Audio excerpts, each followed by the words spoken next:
రవీంద్రనాథ్ గారు ప్లీజ్. అందరికీ నమస్కారం. వేదికను అలంకరించిన పెద్దలందరికీ నా కృతజ్ఞతలు. మీడియా మిత్రులందరికీ నా కృతజ్ఞతలండి. ఈ సినిమాలో ఒక పాట ఉంది, ఏ బంధం ఏ బంధం అని. ఈ సాంగ్కు మా డైరెక్టర్ గారికి సరిగ్గా సూట్ అవుతుంది. ఎందుకంటే 1996లో ఆయన ఫస్ట్ ఫిలిం ఆవరాగాడు ఆలి ఇచ్చాను. సో ఈరోజు సారే నాకు ఈ బీఆర్ మూవీస్ అనేది ఆయన పెట్టాడు. మొత్తం నాకు ప్రతిదీ ఒక గైడెన్స్గా, మార్గదర్శిగా ఆయన నా వెన్నంటి ఉండి నాకు ప్రోత్సహిస్తున్నాడు. ఆయనకు ప్రత్యేక కృతజ్ఞతలు చెప్తున్నాను భీమగండి గారికి.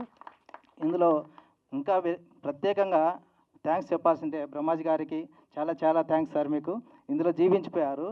సార్ ఒక మాట అన్నారు షూటింగ్ టైంలో, ఒక 2-3 రోజులు షూటింగ్ టైంలో సార్ ఒక మాట అన్నారు, ఈ డైరెక్టర్ గారు ఈ మొక్కలు నాటుతుంటే ఈ సినిమా ఫీల్డ్ వదిలేసి ఈ మొక్కలు నాటుతానేమో ఇక్కడే ఉండిపోయి అంటే ఎంతగా ప్రభావితం చేస్తుందనేది.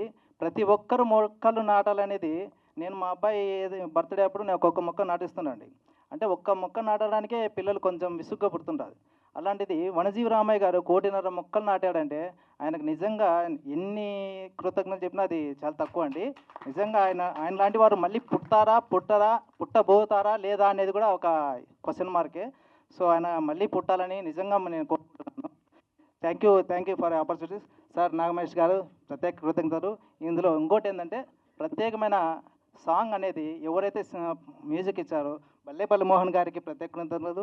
ఈ లిరిక్ రాసిన గణయాది గారికి, చంద్రశేఖర్ గారికి, రంగా గారికి అందరికీ కృతజ్ఞతలు అండి. Thank you. టైం లేదు కాబట్టి ముగిస్తున్నాను.